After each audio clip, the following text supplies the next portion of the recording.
gandeng balang biangan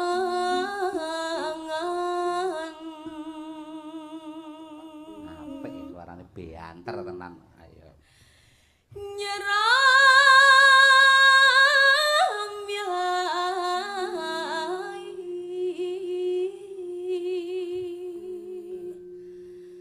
no swat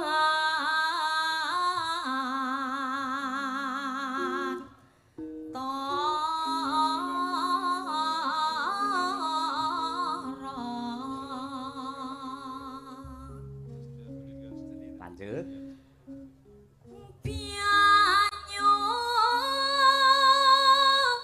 wangi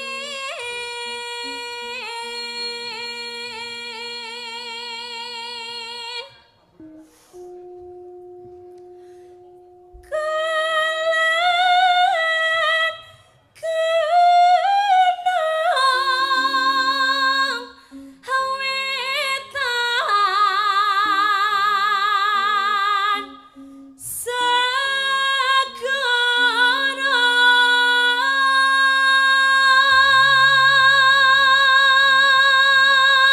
Om setting luar biasa iki. Sik tak nyun prisa Bapak-bapak, Pak Ngabianto dan kawan-kawan saya napa dereng le jumeneng niki. Nggih, lagi kiai sepuh lho ngadeg sak semene suwene angel lho ayo nggih.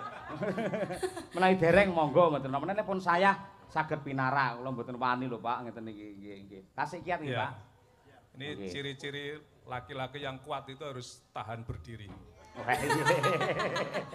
Nggih. Mergo enten 3 piyayi niku, Pak.